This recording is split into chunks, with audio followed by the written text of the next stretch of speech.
یہاں اگر طاقتور جرم کر لیتا ہے تو اس کو سزا دینا تو دور کی بات ہے، اس کو پروٹوکول دیا جاتا ہے۔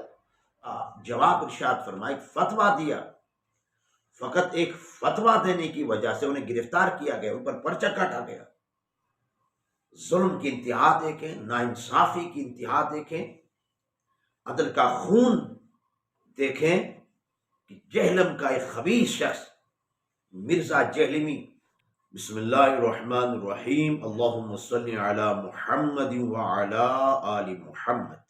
ناظرین کرام، حضرت علی المرتضیٰ شیر خدا رضی اللہ تعالی عنہ کا مشہور معروف قول ہے کہ آپ نے فرمایا کہ حکومت کفر کے ساتھ تو چل سکتی ہے لیکن ظلم کے ساتھ نہیں چل سکتی۔ یعنی کسی معاشرے کے اندر کفر ہے لیکن اس معاشرے میں انصاف ہے، عدل ہے، طاقتور اور کمزور کے درمیان فرق نہیں کیا جاتا، جانبداری نہیں کی جاتی، تو فرمایا کہ وہ معاشرہ ترقی کرتا ہے، عروج پاتا ہے، پھلتا ہے، پھولتا ہے، اس معاشرے کے لوگ پرامن رہتے ہیں، پرسکون رہتے ہیں۔ لیکن جس معاشرے کے اندر عدل نہیں ہے، انصاف نہیں ہے، طاقتور اور کمزور کے درمیان فرق کیا جاتا ہے، جانبداری کی جاتی ہے، تو معاشرہ دنیاوی سارے وسائل رکھنے کے باوجود، باصلاحیت افراد رکھنے کے باوجود، وہ معاشرہ کبھی بھی نہ ترقی کر سکتا ہے، نہ عروج پا سکتا ہے، نہ اس معاشرے کے افراد پرسکون اور پرامن رہ سکتے ہیں۔ ناظرین کرام، کسی بھی معاشرے میں جو بغاوت پیدا ہوتی ہے، لوگ علم بغاوت بلند کرتے ہیں، اس کی مین وجہ یہ ہوتی ہے جب ان کے ساتھ انصاف نہیں کیا جاتا، جب ان کے ساتھ عدل نہیں کیا جاتا، جب ان کے ساتھ جانبداری کا مظاہرہ کیا جاتا ہے، تو پھر وہ اس کا اظہار کرنا لازم سمجھتے ہیں، وہ اپنے حق کی آواز بلند کرنا اپنے اوپر لازم سمجھتے ہیں۔ تو پھر اس معاشرے کے اندر افراتفری ہوتی ہے، اس معاشرے کے اندر خون ریزی ہوتی ہے، اس معاشرے کے اندر ایک بے یقینی کی صورتحال پیدا ہو جاتی ہے۔ اسلام ہمیں امن کا، انصاف کا، عدل کا درس دیتا ہے، اور اسلام کو عدل انصاف اتنا پسند ہے۔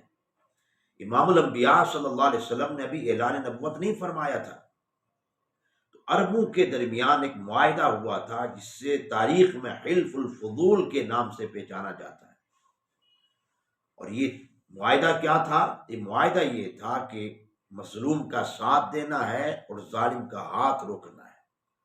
اور آقا کو یہ معاہدہ اتنا پسند آیا تھا، حضور خود اس معاہدے میں شریک ہوئے تھے۔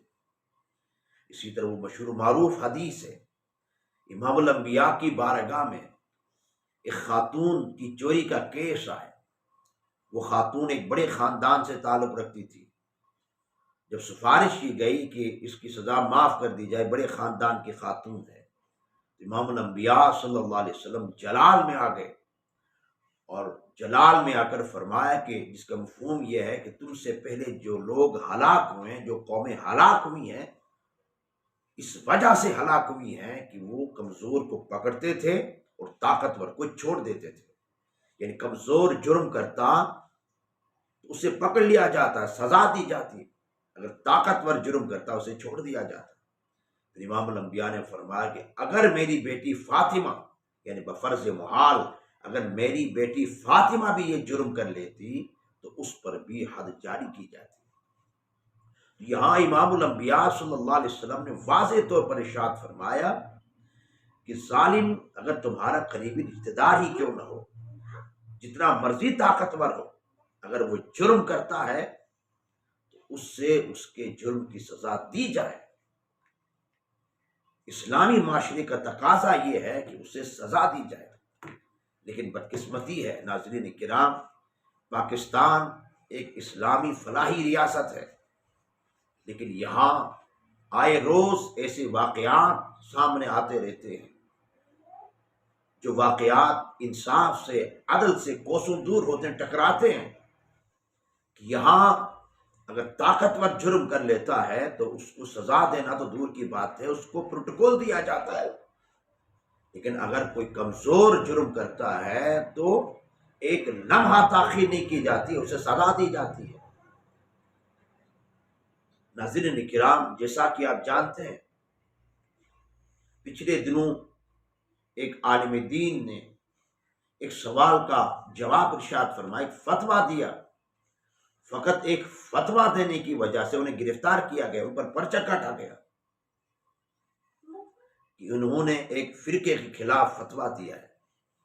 نفرت پھیلائی ہے۔ لیکن دوسری طرف دیکھیں، ظلم کی انتہا دیکھیں، ناانصافی کی انتہا دیکھیں، عدل کا خون دیکھیں کہ جہلم کا ایک خبیث شخص مرزا جہلمی کسی ایک فرقے کے خلاف نہیں، پوری امت کے خلاف زہر اگل رہا ہے، پوری امت کو گمراہ قرار دے رہا ہے، امت کے جملہ اکابر کو گمراہ قرار دے رہا ہے، انہیں دار اسلام سے خارج کرنے پر تلا ہوا ہے، صبح و شام فقط امت مسلمہ کے خلاف بکواسات کرتا ہے، امت کے اکابر پر بھونکتا ہے، امت کے جو مقدسات ہیں ان کی توہین کرتا ہے۔ الغرض اس کے سارے دروس تقریریں اسی عنوان پر ہوتی ہیں کہ امت مسلمہ کے علماء کو، اکابر کو، ان کی مقدسات کو ہٹ کیا جائے۔ لیکن اسے گرفتار کرنا تو دور کی بات ہے، اسے پروٹوکول دیا جا رہا ہے،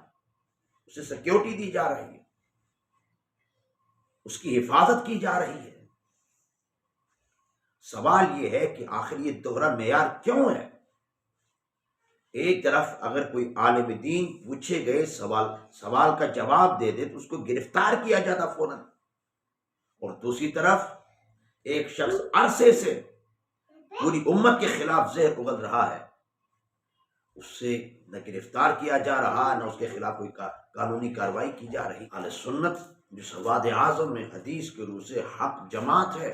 حکومت سے سوال کرنا چاہتی ہے، حکومت ان کے ساتھ دوہرا معیار کیوں رکھا ہے؟ وہ اہل سنت جس نے پاکستان بنایا ہے اور پاکستان کی حفاظت کر رہی ہے، پاکستان کے قانون کا احترام کرتی ہے، یہ سوال کرنا چاہتی ہے کہ یہ جانبداری کیوں ہے کہ دوسری طرف کوئی عالم دین اگر تقریر کرے، کوئی جذباتی بات کہہ دے، اس کو فوراً گرفتار کیا جاتا ہے، دوسری طرف ایک خبیث شخص پوری امت کے خلاف زہر اگل رہا ہے، اسے آزاد چھوڑا ہوا ہے۔